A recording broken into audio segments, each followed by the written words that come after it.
We are going to talk today about the intervention strategies of organization development, and we are going to structure it at 3 levels: individual, group and interpersonal interventions.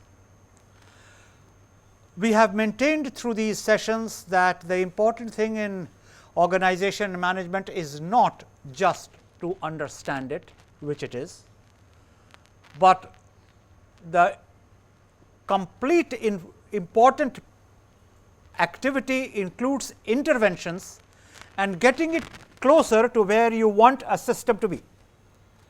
There is always a gap between where you are and where you want to be, at least there should be. If there is no difference between your reality and aspiration, well, then either you are divine consciousness or you are a cabbage. I do not know which one you would want to be or which one you can be, but anything which comes between being a cabbage and being divine consciousness is less than perfect and should have some aspiration to improve. Only divine consciousness is perfect, and only a cabbage would have no aspirations. I would like to believe that most living human beings are somewhere between the two. Therefore, there is forever an effort between where you are and where you want to be. This is not just in a material sense, this is also in the sense of evolution. The evolution of your consciousness, the evolution of your sensitivity, getting over your imperfections, and for that also you need interventions. For those people who live their life at a more materialistic level, there is always a better quality of life. There is always the issue of quality time, because it is assumed that once you have achieved perfection, then you have merged into the total entity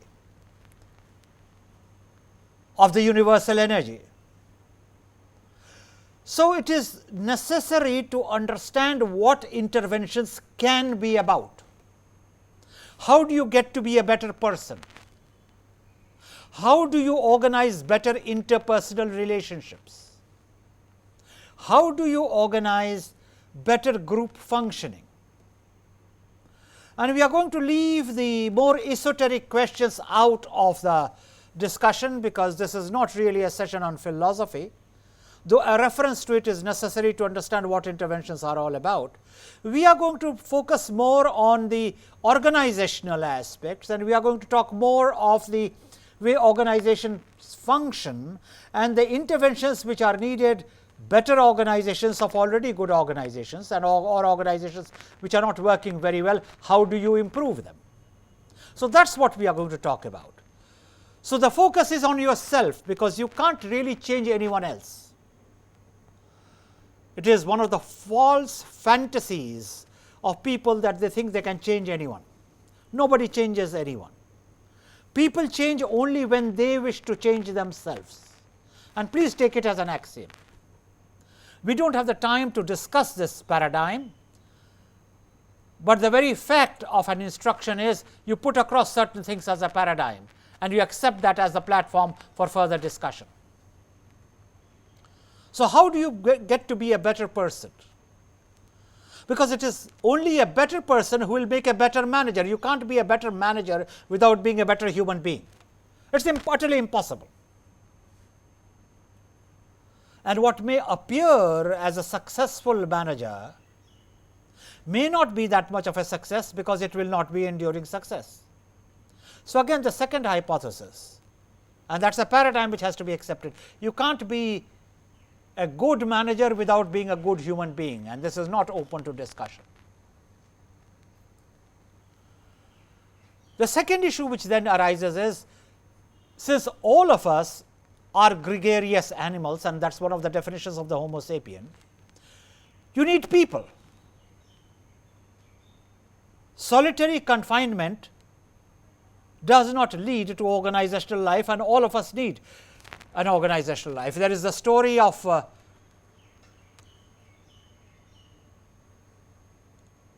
person who took a bet with a very rich man, and the bet was, and it is a Russian story,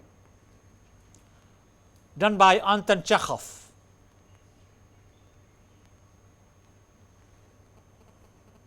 Of living in solitary confinement for 19 years. And if he lived there successfully, he would get 10 million or 10 billion rubles. Whatever the figure was, it was astronomical. And there was only one catch in it. He had the keys to the lock. So he could open the lock whenever he wanted and walk out. And he writes his diary over the years.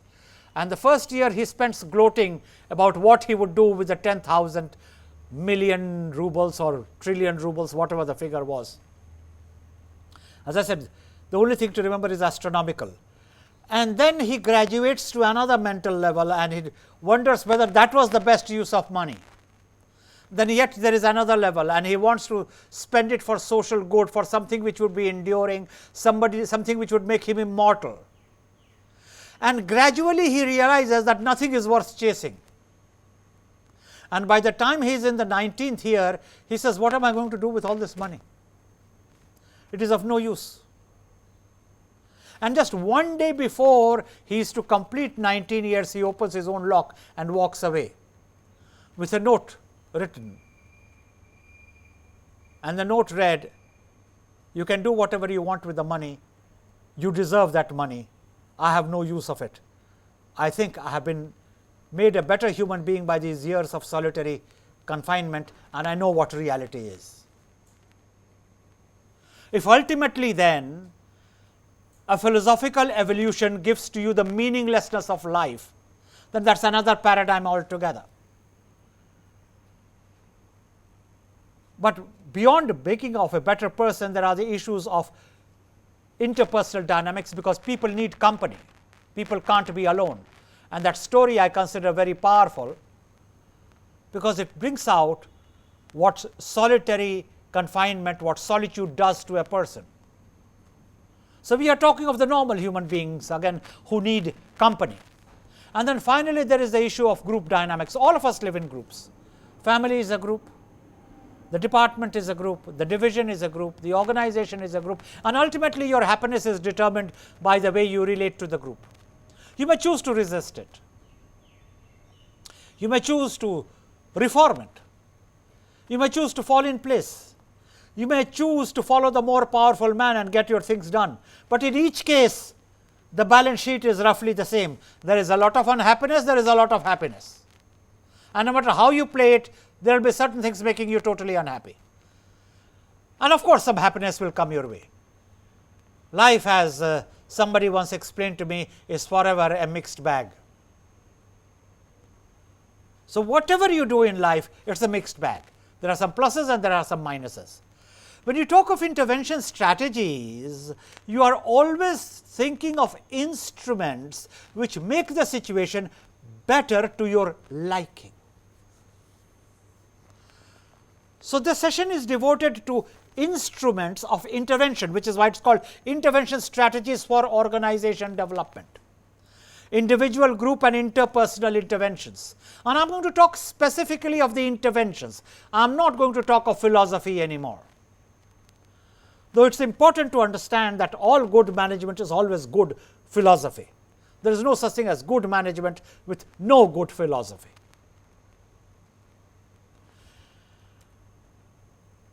The first question, which by definition arises, is when are interventions required?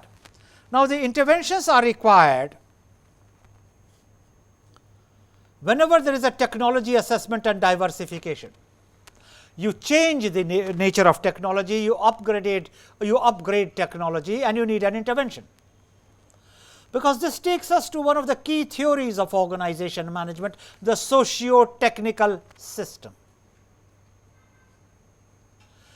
You can't operate an organization without technology. It is one of my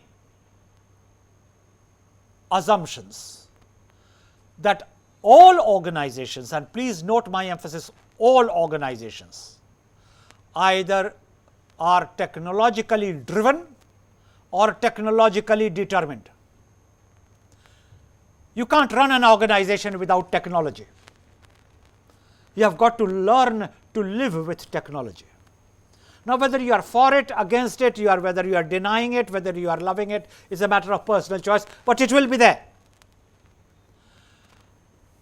I have only developed this to a higher level of sophistication, but the seeds have been around for decades, and one of the most common assumptions made in us analyzing an organization is the socio-technical system, and we have referred to this earlier on. A socio-technical system is what runs an organization. You have the technology and you have the social system which runs the technology. So, technology will not operate unless there is capability to operate it. Goes back to two of our favorite words, if you remember, discipline and capability. And no matter what end of the political spectrum you belong, from extreme right to extreme left, no matter what is your political persuasion, no matter what is your ego level, whether you think you run the world or whether you feel the world trounces on you, you can't but ultimately begin to realize that you are what you are because of the capability which you have. Everything else is false,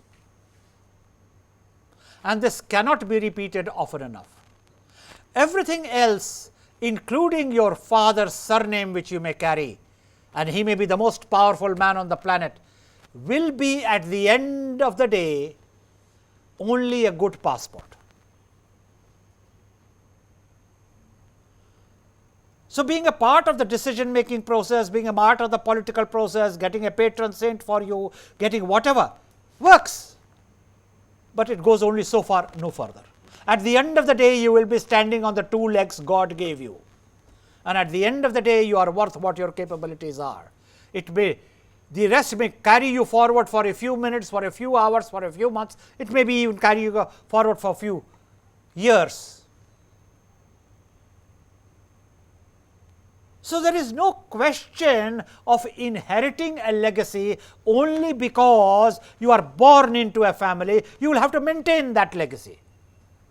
Now, I know that's an unusual take on the whole discussion which goes around on, legacies and inheritance and whatever, dynasties and whatever else, but dynasties have died. Dynasties won't live if they weren't capable people to maintain that dynasty. So, let us clear our blinkers from political predispositions. Let us look at the issues managerially. And understanding a perspective managerially is important to understanding organization management, because that is what organization management is all about.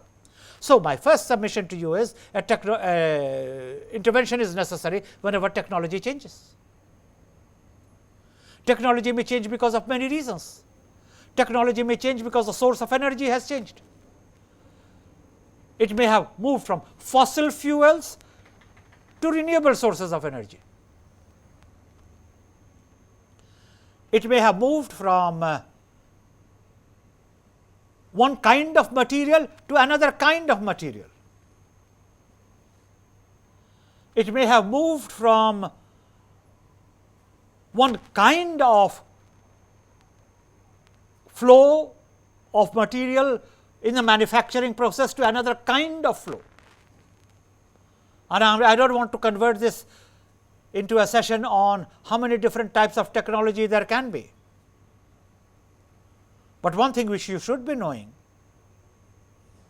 even in a smelter, if there is a break in the flow of molten material, that causes a definite break in one type of technology to another type of technology. And it caters to accidents, it can cater to efficiency, it can cater to all types of situations. The organizations need to create a social system which operates that technology.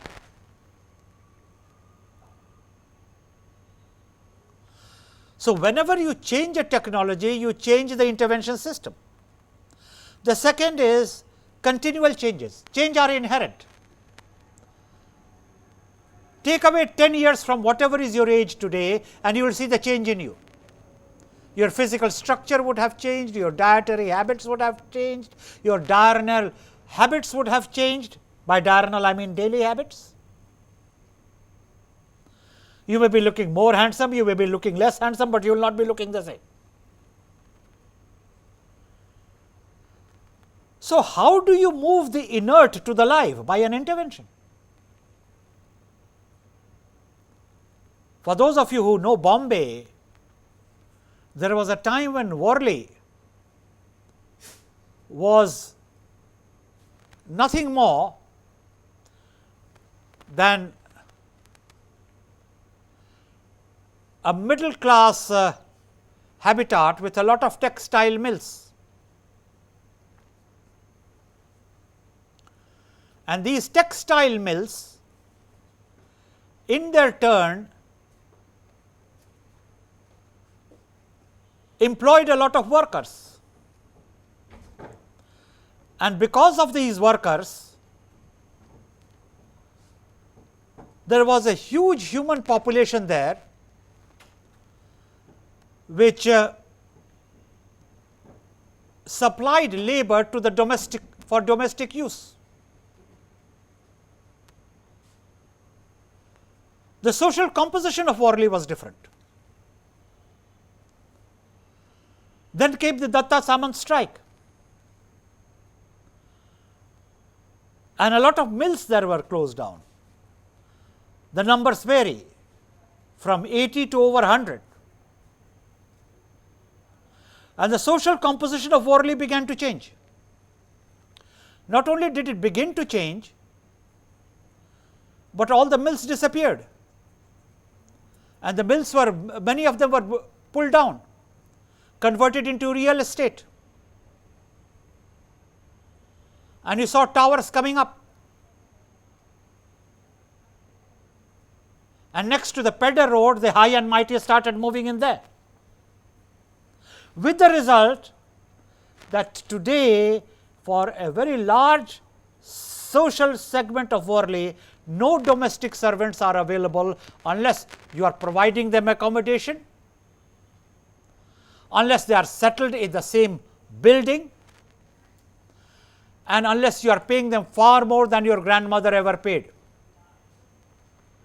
It is a change which has taken place. Worli of 2010 is not the Worli of 1980. And even the span of 3 decades that I am giving you is a very generous span. The mills which did not transform themselves were incapable of meeting the strike, were incapable of meeting the technological change in the textile industry, are now buried. So, the second kind of change is continual changes. So, you need interventions to adjust to those technological changes. Organizations failing to perform well for a long time. You see, the fond notion that business will be as usual is a great myth. If one thing which is never constant, it is business. So, I do not know where the expression business as usual came up, because there is no such thing as business as usual. Business will be either going up or going down. One more of the many sentences which at least baffle me, and I have given you the series. The belief that time is passing, and I told you time never passes, you pass. You are the one who began at a given point of time, you are the one who will die. So, how is time passing? Time is constant, time is eternal, yet human beings say time is passing. Oh dear, what a pity. They never say I am passing. The second one is get up at sunrise. Sun never rises, your earth rotates. You are the one who does the rising, you are the one who does the setting. And there are many quips like that. I do not know how many of you know about the quip on the British Empire. Yes, that was a fond statement of the great Winston Churchill, whose hate for India is now in the public domain. He had his reasons. We are not going to discuss that. But he is credited with the statement, this is an empire on which the sun never sets. So, the historian came back with the quip, till it sets forever. Now, there are a lot of puns on the sun, we can't go discussing all that. So, the next statement which I will add to the series, business as usual. What is the usual? Like say, give me the best practices. What are the best practices? I don't know. I know consultants are hired to teach the best practices, which means what? Practices which worked for some successful firms. But my body is different. What worked for the treatment of another body may not work for me at all. So, what is the point of learning best practices? But this whole profession is so infested with illusions, like many other professions, that you can't cure them all. So, there is no such thing as business as usual. What happens is everything changes, and if everything is changing, then if your organization is failing to perform well, you need interventions. Please realize, irrespective of the share markets, irrespective of any other market rating which you may think of, unless the customer is voting for you with a rupee, you are not in business. It's simple as that. Every time he buys your product, he is voting with his rupee, and he will not vote for it if your goods are shoddy. He will change his taste, because there are very few goods which are needed for survival. So, interventions are needed when organizations are failing to perform well. Change in top management. Now, this is very important. Each CEO has his own assumptions about management. Whenever the boss changes, the team changes. And even if the team does not change, the style changes. They all pretend there will be no change, but they all change it. If you are smart, you do it in a quiet way. If you are dumb, you do it in a noisy way. If your inheritance is weak, you still play along, because even that weak inheritance has stakeholders. Somebody was profiting by that weakness, and you can't disturb the power equation without having an alternate power equation to set in place. And human beings are very subtle. They always and invariably work for their own benefit, and therefore, they are smart enough to find the logic to justify it.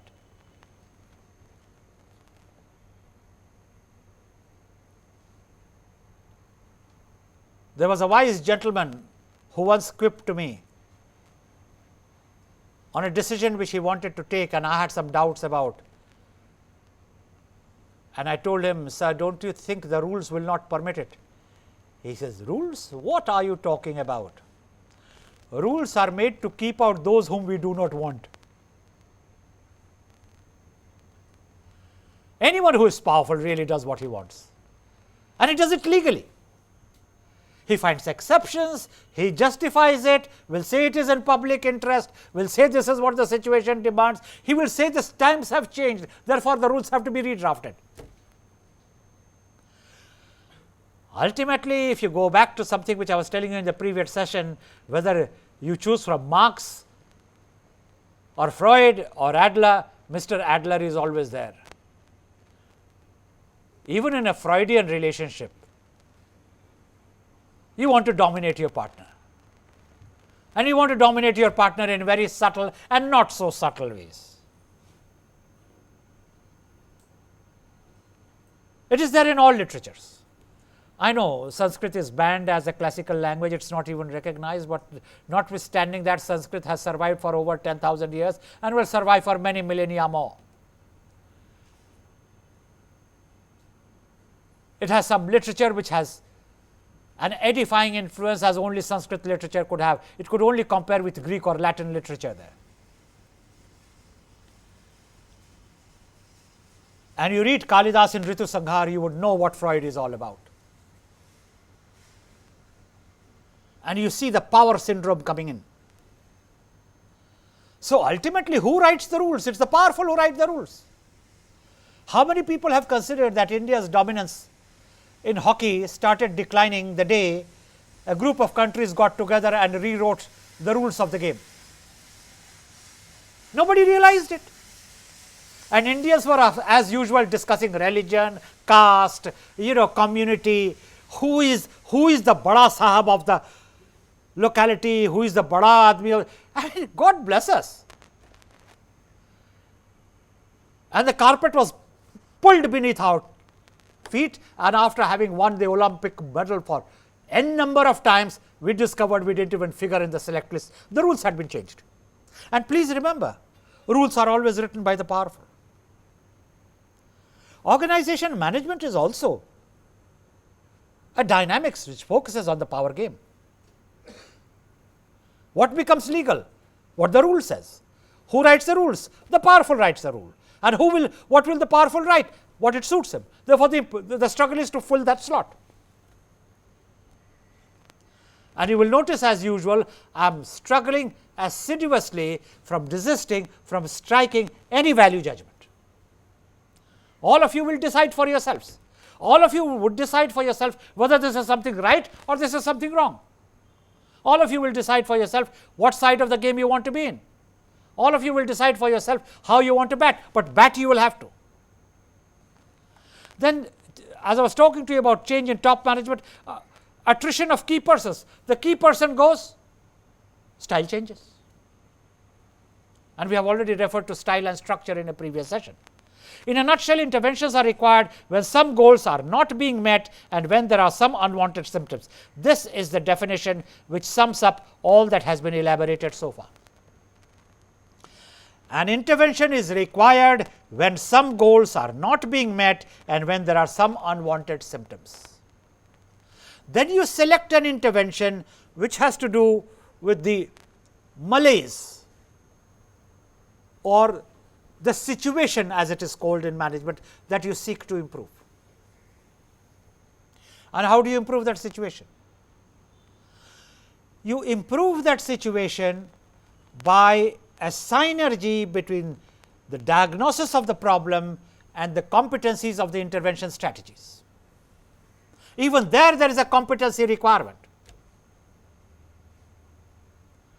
If you write the wrong prescription, the ailment decides an alkaline intervention and you write an acidic intervention, you have damaged the treatment.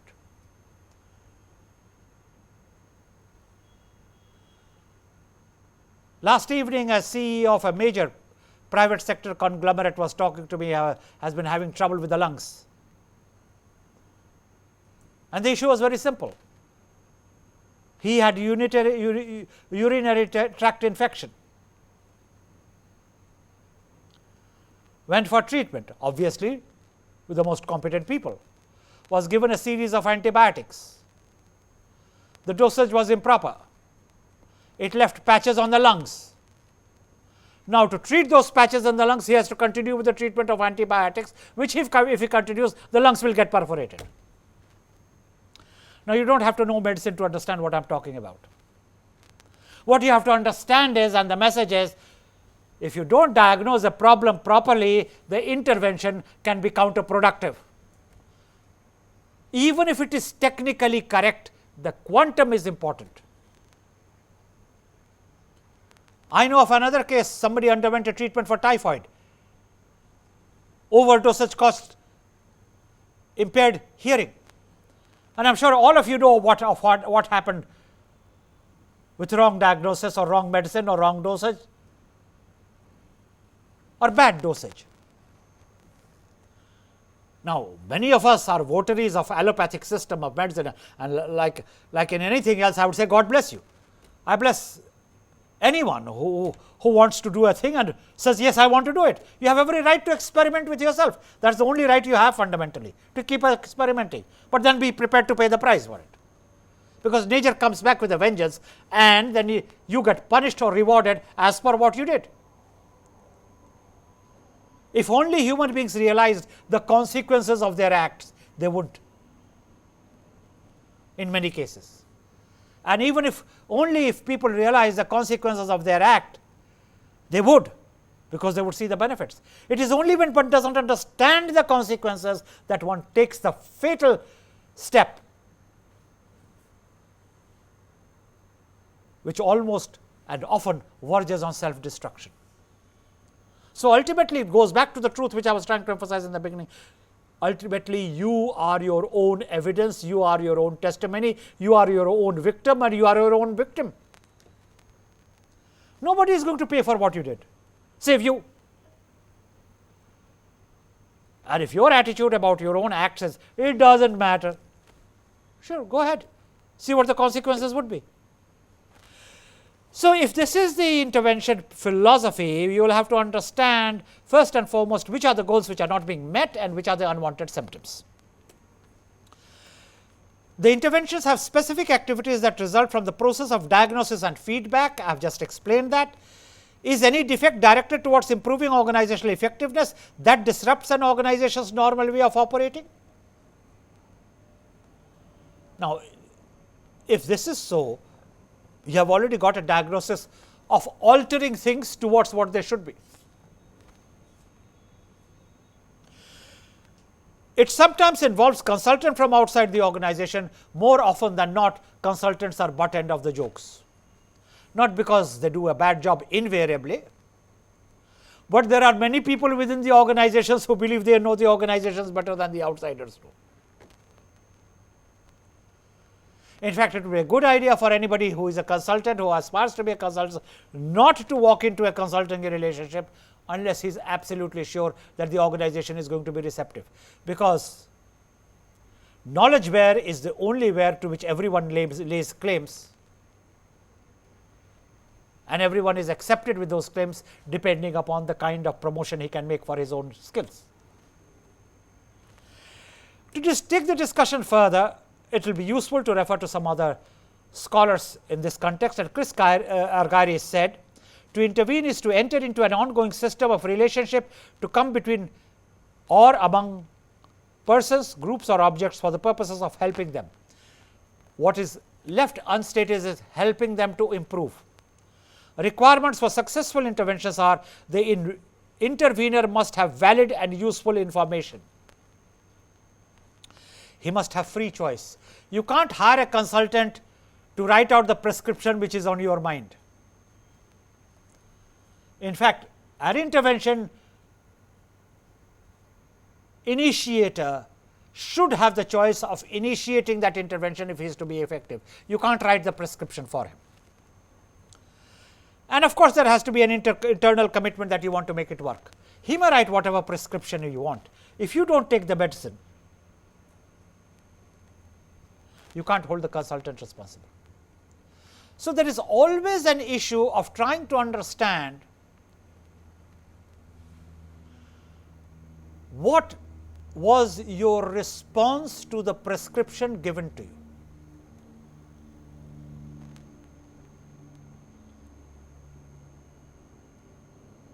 And I've heard very often,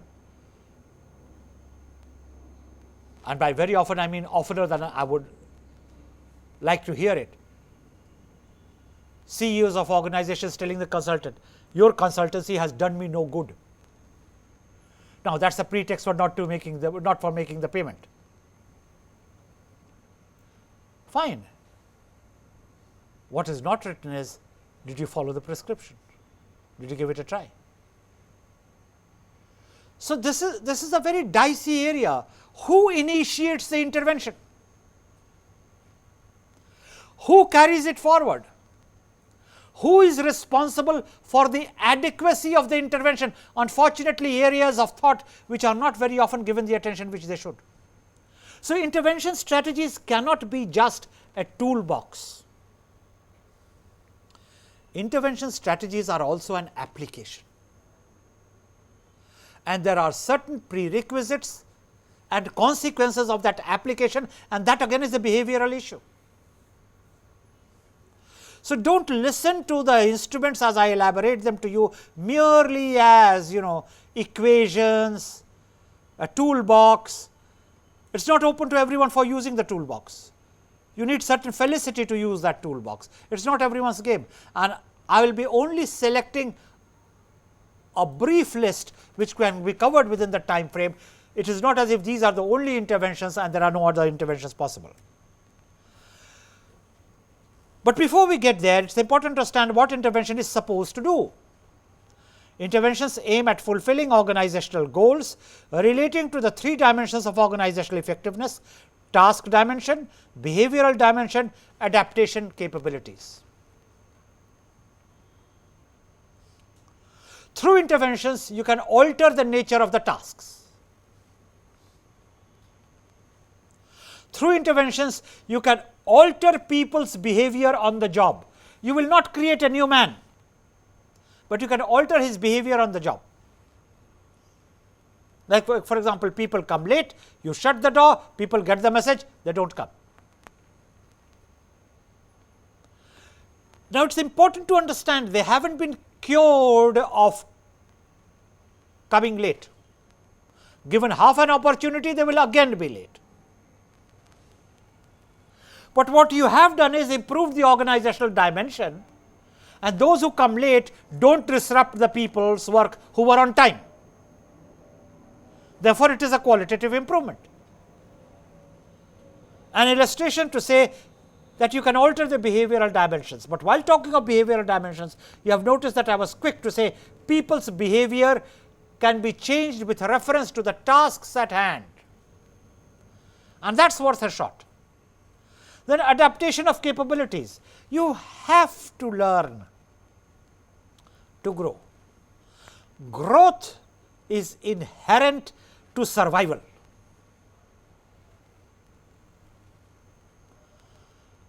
There has been a quotation which has gone around.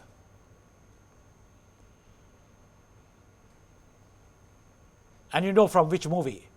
You belong to the Jurassic Park. That is an understatement. There is no such thing as a Jurassic Park. There is only the cemetery or the cremation. Because the Jurassic Park will not be able to work for its own survival. You can write good fiction about it, but there are no Jurassic Parks. Yes, if you are living in an antedated civilization, you are going to be the victim of predators. People will come and scrounge off you. They will scrounge off your resources, they will scrounge off your abilities, they will scrounge off whatever you have. And that is the only fate of civilizations which get left behind in the battle for survival. The idyllic state of nature,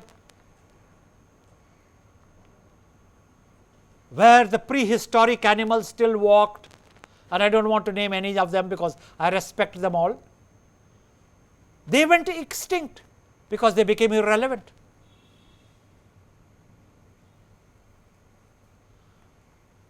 The dinosaurs was a very important link in the growth of the living species. And the theory is it became extinct because its whole body grew, its head did not. Therefore, the brain remained small, the body became huge, and while its tail was in danger, it took so much time for the threat perception to travel to the brain, and the brain giving the command for the tail to move and the muscles to comply, that in that time period the tail had already been chopped off.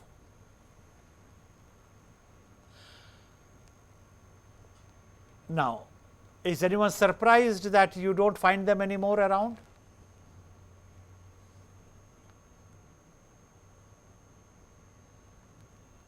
Speed is a very important ingredient of survival.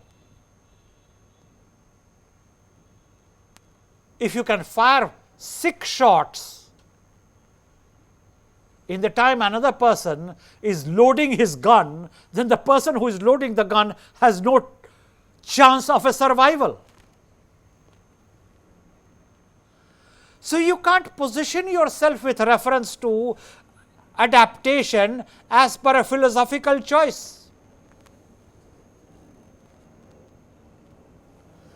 And organizations which don't grow, the management quip is they belong to the Jurassic Park. I think that again needs to be modified. They don't belong to the Jurassic Park. There is no such thing as an organization Jurassic Park. Nobody will come to them. Therefore, it is important to be conscious of the need to adapt capabilities. Attributes that the OD practitioner introduces in an organized setting are set of values. Integrity is a value, it is a managerial value. You can't have quality without integrity. The entire ISO movement is just about integrity. ISO movement is not a quality movement, that is a misnomer. ISO movement is a credibility movement.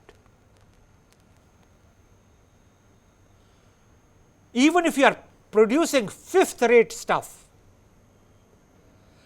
and you pronounce that you are going to produce fifth rate stuff,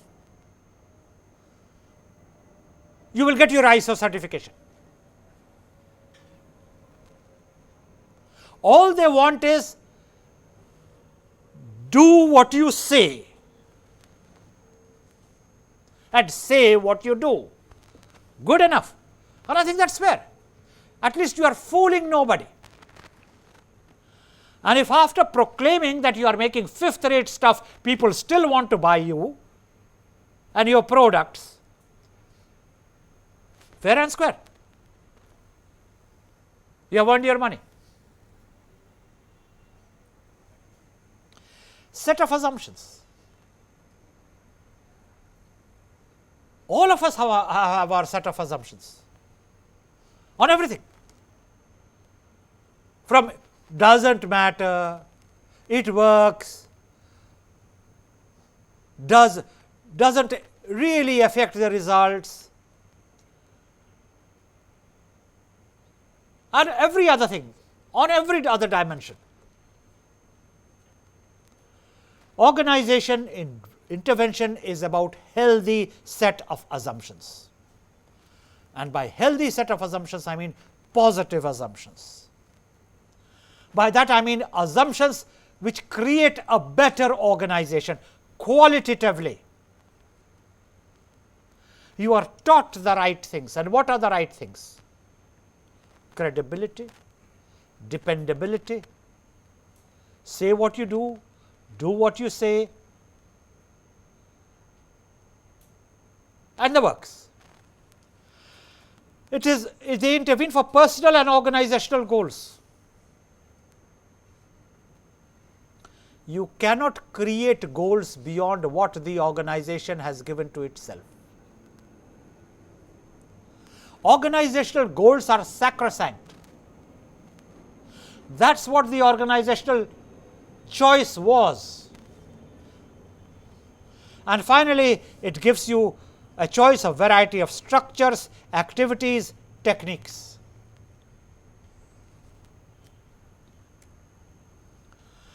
Interventions need to be classified based on organizational unit of analysis and systems variables. There are individual interventions, there are interpersonal interventions, there are group interventions, intergroup interventions, then of course, the act of intervention itself, organizing interventions. I have already elaborated upon it, it speaks for itself. Interventions discussed in this session will include Johari window, Myers-Briggs type of indicators, transactional analysis, managerial grid, third party intervention, survey feedback. They will be done in an illustrative manner. It will not make you scholars in practicing these interventions. Please get it clear. Listening to how I elaborate it and how I explain it only gives you the competency to understand what it is about. It does not, I repeat, make you an amateur consultant. But then a course of this order does seek to create in you a sensitization of what the issues are.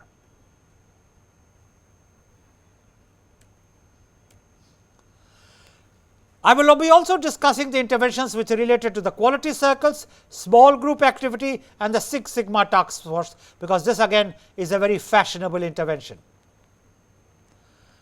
You have people who claim to be Six Sigma specialists. So, once I asked, why can't it be 7 sigma? And you will be amused to know the answer, just as there isn't a 10th planet. I said, oh my God, I didn't know Navagrahas had been accepted so universally that you are comparing 6 sigmas to the Navagrahas.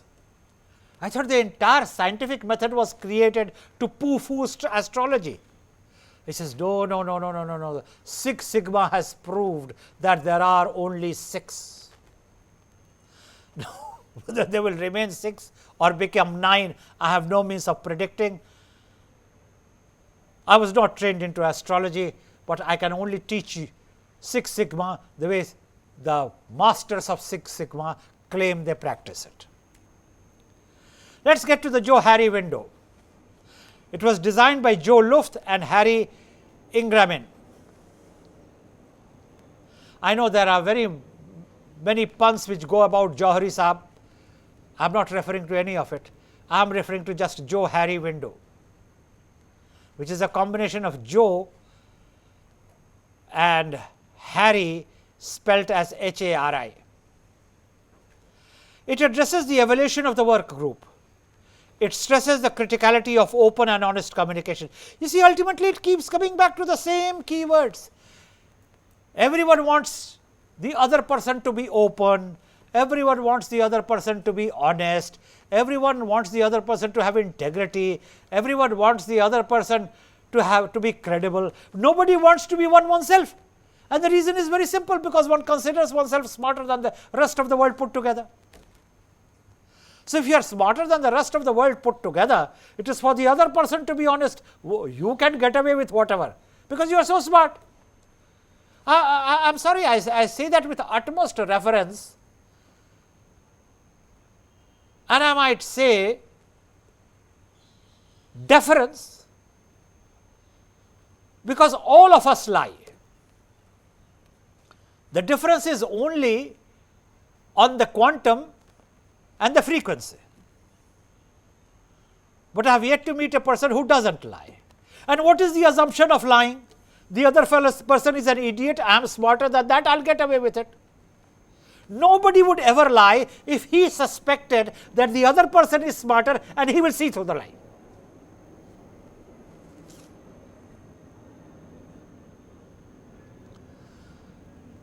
I was this Dashara traveling Bombay, Delhi, and as chance would have it, a cabinet minister came and sat next to me. And he wanted me to vacate the seat because he wanted somebody else to sit there. But he wouldn't ask for it. The person who wanted me to vacate the seat did. So I said, the honorable minister can ask me, and he didn't like it at all. So the conversation rolled on. I did say that we have met before, and I cited him to the occasion, and the minister was so ragged, he said, no, I don't remember it at all. I said, that's natural, you meet so many people, how could you remember a small person of my description? So the first round he won.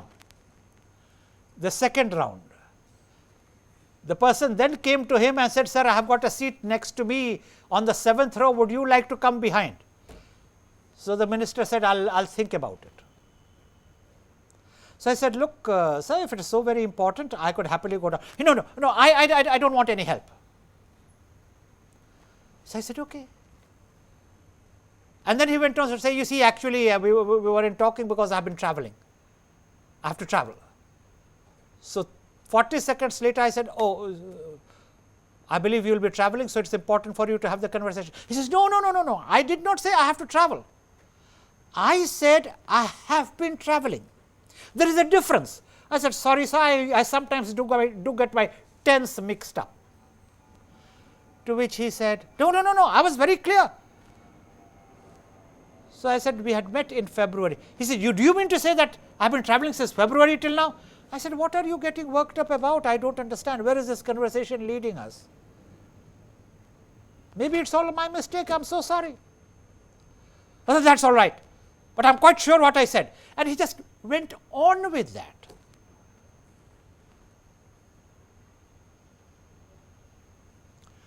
When the seat belt sign was off, I got up, I was approaching the seat when this person came out of the front of the cabin loo, and I said, the seat is all yours, with my compliments. To which the minister tried to protest, but by which time the gentleman who was supposed to occupy my seat was so happy to get it, he was not giving the minister any chance to get him out and get me back. No judgments at all,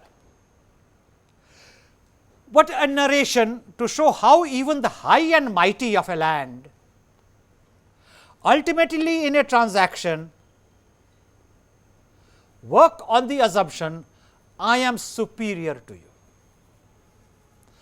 Why do I underscore the high and mighty of the land? Because I went to a school where I was taught, when you are the high and mighty of the land, you get there only because you are polite, humble, a growing person. And I realized I had been taught all the wrong things, because people without any of these qualities can arrive there. What is the relevance of taking it into a Johari window? I'll ultimately give you a grid. Don't expect the other person to be honest if you are not being honest. That's the message.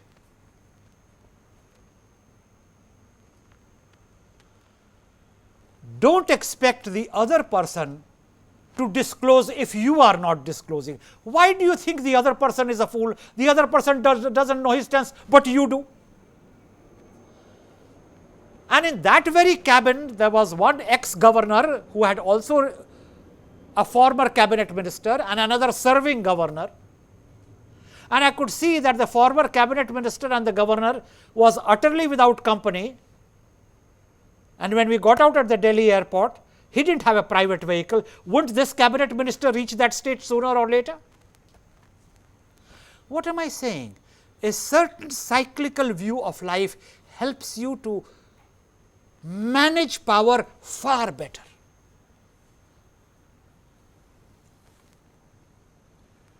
Power, like beauty, is passing, but wisdom, like integrity, is enduring.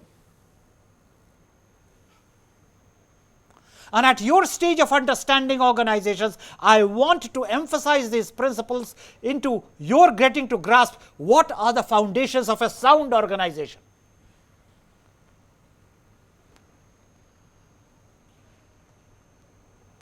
If the Tatas evoke a brand name, and I am not going to discuss an analysis of whether it is right or wrong, I am not here to do a critique. The truth is, Tatas does evoke a brand name.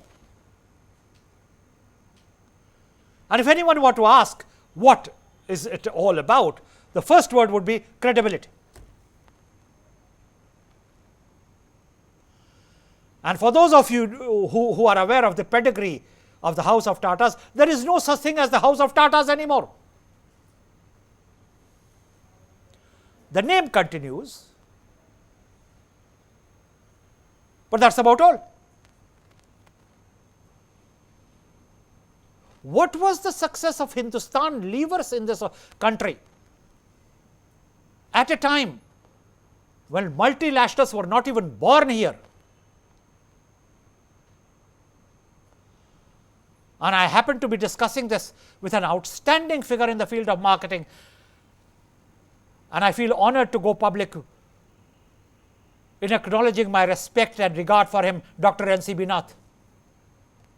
And I asked Dr. Nath,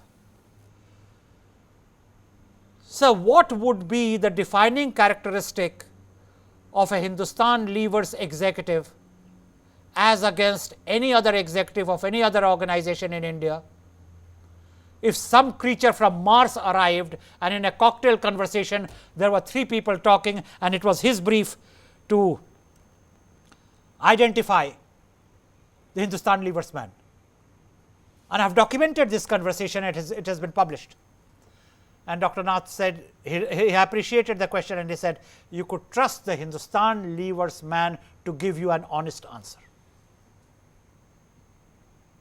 And in the days of the license Raj, he cited how the government, when they needed some information on corporate affairs, would call Hindustan Leavers to understand what corporate affairs patterns were like. That is the value of openness. That's the value of disclosure. That's the value of credibility. And I want to leave none of you who are hearing this in any doubt about it. Therefore, Johari Window addresses itself to the evolution of the working group.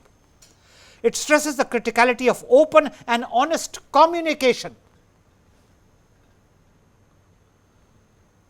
Satyam vada, dharmang chara. These are the two principles on which, whether it be Hinduism, whether it be Buddhism, be it any religion,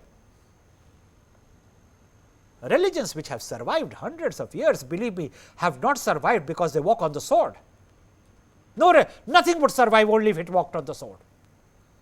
Anything which has survived the test of time, believe me, has survived because it stands forth for certain noble principles. You take it from me. While talking of information systems, one principle which I hold out to my listeners is, if you see a stack of papers which you haven't used for 25 years, you can safely throw it away. You don't even have to read it. Don't waste your time screening it. If you haven't used it for 25 years, the chances of your ever using it are very remote. Similarly, if something has survived for 500 years, you can take it that there is something to recommend it. It could be just banal. So, Johari Window, again of the grid I was talking of, suppose the x-axis is self, y-axis is others, known to others, known by self, unknown to others, unknown by oneself. So, there are two variables about self, known and unknown, two variables about others, known and unknown, and here we go about the matrix. If you are known by others and known yourself, that is the ideal, that is the arena. But if you are known by others and unknown to self, you are blind. Everyone knows it about you, only you don't. If it is unknown to others and known by self, you have closed the windows. The others don't know it, but you do. But the beauty is unknown to oneself and unknown to others. Nobody knows what's happening. It's total dark.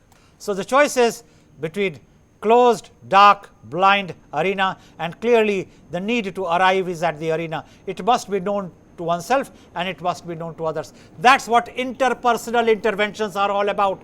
Can you disclose yourself and be accepted for what you are, just as you are willing to accept others the way they are, and all great religions have practiced this.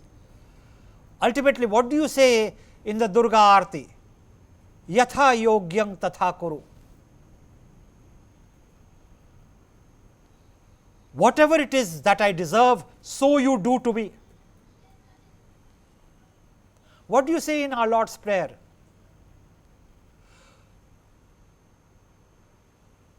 Forgive us as we forgive those that trespass against us. Just understand the nobility of that statement.